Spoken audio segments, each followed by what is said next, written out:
Okay, everybody. So we're starting with the basics, okay? Breath support.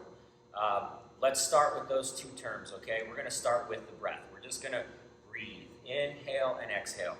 What I want you to feel as we use the floor for support,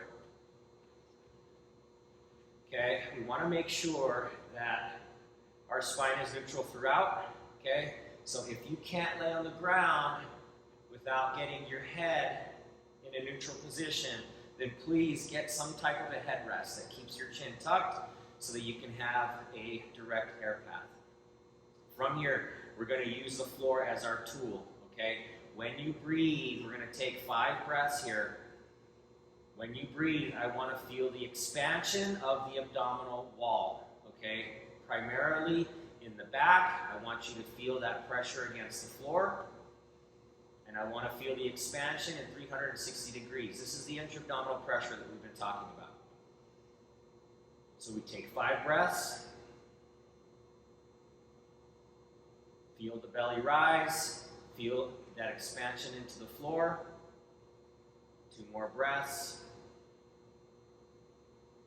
Good. That's the beginning, okay? Feel the inhalation. Feel the intra-abdominal pressure being created. Next, we're going to support that breath, okay? We do that by muscle activation. Like we talked about, it's a concerted effort of all of those abdominal muscles working together to support that breath from the top of the cylinder to the bottom of the cylinder, okay? Right here.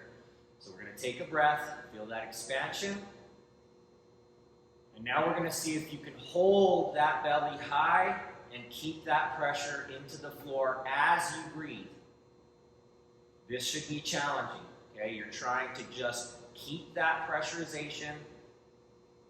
Now we feel the ribs expanding a little bit more with that support function of the abdominal cylinder.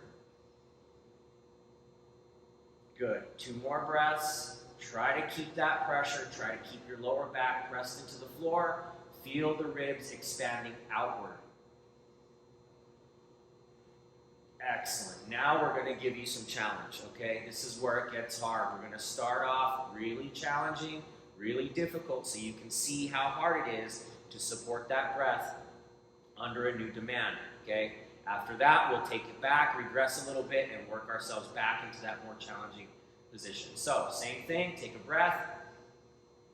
Lock in that breath, that pattern, that 360-degree activation. And then I'm going to have you just pull your feet off the ground enough to get a credit card underneath. And I want you to feel what happens. Does your body position change? Does your pelvis move?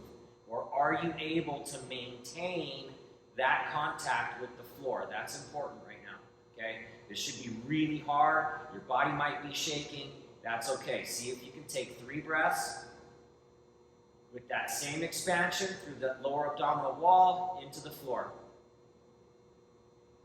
Good. Relax. Whew. That's tough. Okay? Now, we're going to go through that same progression.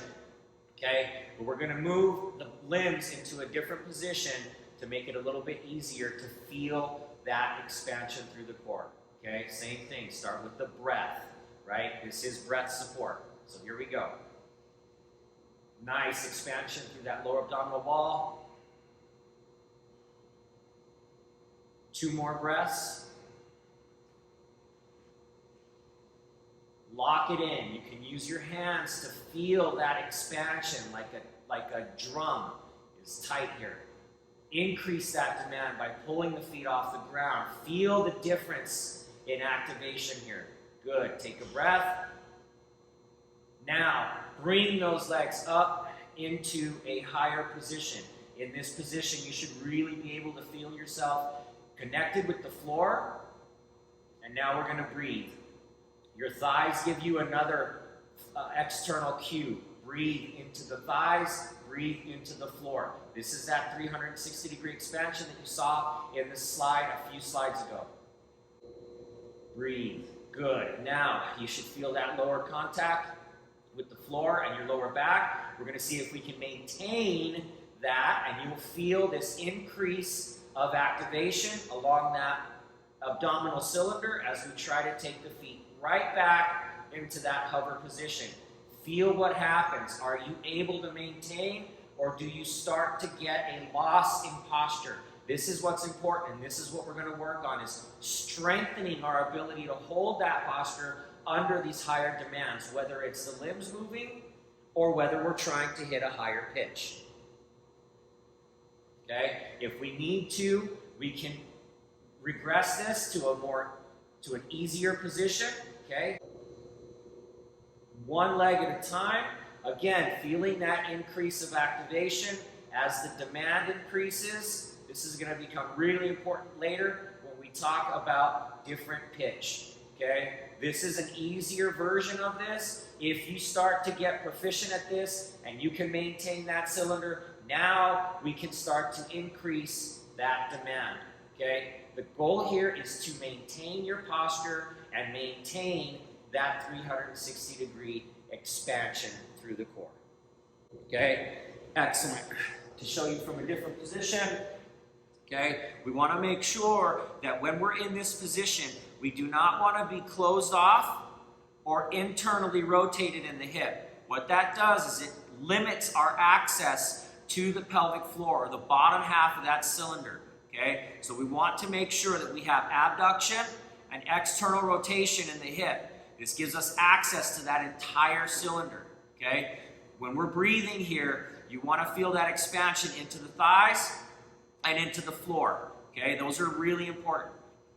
Okay? We're breathing here. Now, as we start to progress back to that heel hover position, there are two things we can do. One, we can use one leg. Notice how the angle of the leg stays the same. I don't want to extend the leg, and I don't want to drop here. We're trying to move through the hip to increase demand on that abdominal wall. So we're slowly moving one leg at a time, seeing if we can maintain that contact with the floor and that consistent support through that abdominal wall. One at a time, nice and slow. When we can do this consistently, then we can increase that demand and try to work both feet back into that hover position just off the floor.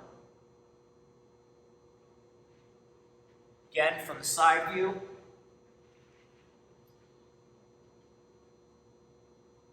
Up in this higher position, contact with the floor, moving down. Notice how the lever gets longer. That increases activation through the obliques, through that entire abdominal cylinder, trying to maintain our head position, our rib cage position, and our pelvic orientation.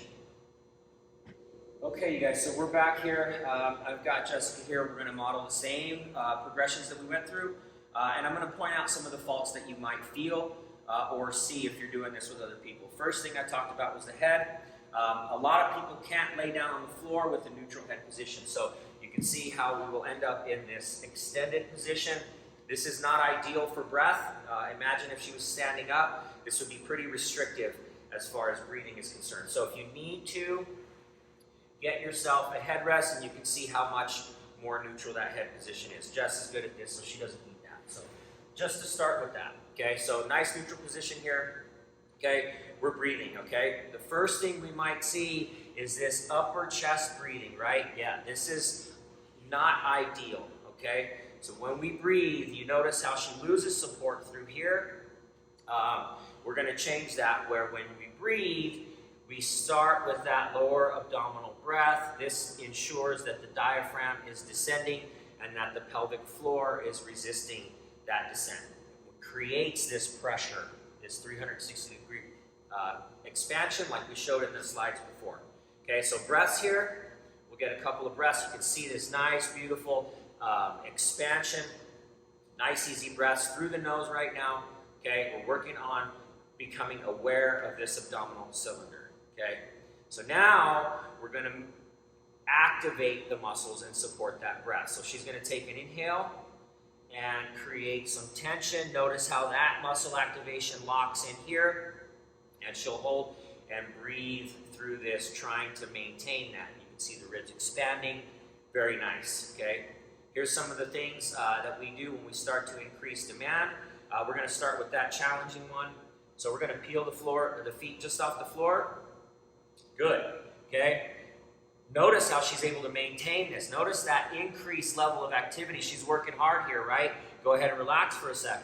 Here's some of the things that you might see that are faults or a lack of control of that abdominal cylinder. So if she takes this breath in, she can get some good activation here. But now as those feet come off the ground, the pelvis might tilt forward and she might lose some of this. See that extension through the spine? Now she's lost contact with the floor, okay? Go ahead and relax. These are some of the things you might see, okay?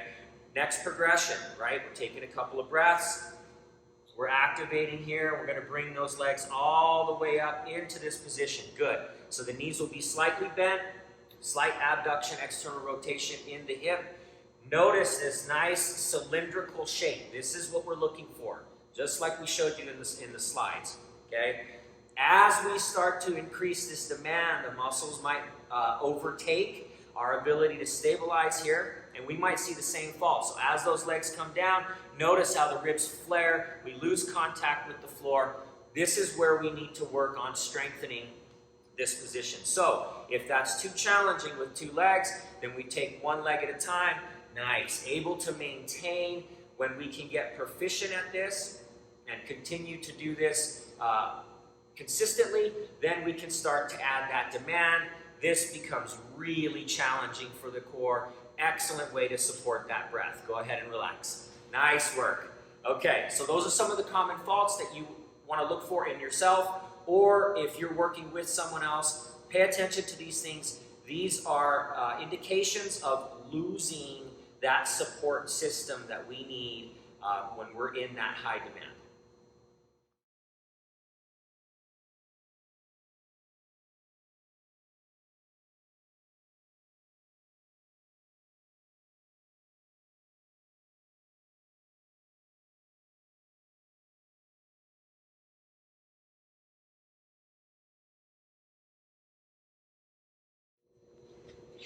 Okay, so we just did our body engagement, and now we're going to apply this to some of the singing that we do. So grab a straw if it's nearby. You don't have to, but it might be nice to have one. What we're going to do is we're just going to feel those differences between on and off, right? So off is totally relaxed, couch potato, just had a massage. And on, this dead bug that we taught you, is a pretty high level of engagement. So everything should be firing pretty darn high. So we're going to use that to our advantage to see if when you go to sing, are you firing, are you staying on, or is something changing between when your body is disengaged and when you go to sing. So let's do off first. We're just going to keep feet on the floor, nice and relaxed, nice soft belly, okay? And all we're going to do is we're just going to sit here and we're going to hum whatever pitch you want. It's not about the pitch, it's about what you feel, okay? So I'm just going to do a small siren. And I want you to purposefully keep this soft. That's not our goal, but I just want us to do that so that we can feel the difference here. So I'm going to push here so you can see that I'm not really engaging. Okay? Now, if you have this ability already, go ahead and inhale and stabilize and see if you can hum here. And what you should feel is that nothing is changing in your body from when you're already stabilized and then you sing, because that whole system is already turned on. So nothing's changing except that the vocal folds are vibrating, right? So if you can't do that yet, what we're going to do is we're going to peel into that dead bug again, right? So now our body is absolutely firing on. So if you sit here and you hum another siren, I want you to notice that whatever you are feeling here is staying consistent between when you're just breathing and when you're humming, right? And this is what we're trying to teach you. Right now, the system is pressurized. It's on. this is what you should be feeling when you're singing all the time. This is a very high demand, right? So it is impossible for you in this position to be a couch potato because it's already turned on. So we're gonna just sit here and we're gonna hum. You can do sirens, you can do vowels, or you can grab your straw, you can do whatever you would like, as long as we're just feeling that between regular breathing and humming, nothing's changing. Yeah? So, still on, nice and relaxed, or no, excuse me, not relaxed, engaged. Now I'm going to hum, and this is still going to stay engaged. If you want, you can grab your straw.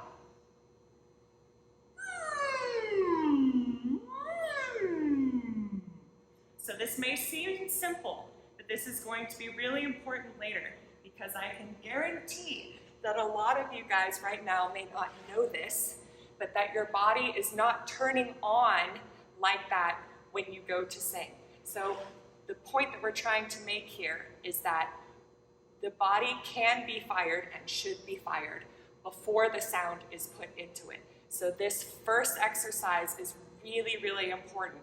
If you can't be in dead bug and feel everything on, you are absolutely not doing it right. So go back and check your posture because this is very high demand.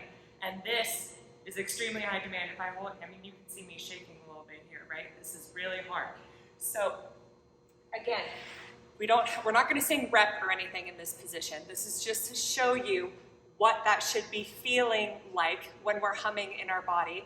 And also, it should show you the difference between if we go back and we're just totally couch potato. We can still phonate, but we need to be able to control or consciously turn on that switch in the body. So feel free to go through, use your hums, use your straws, you can do sirens, you can do vowels, you can do whatever you would like. This is purely just body awareness. And when you have this down pat, then we're going to move on to the next one, which is sitting.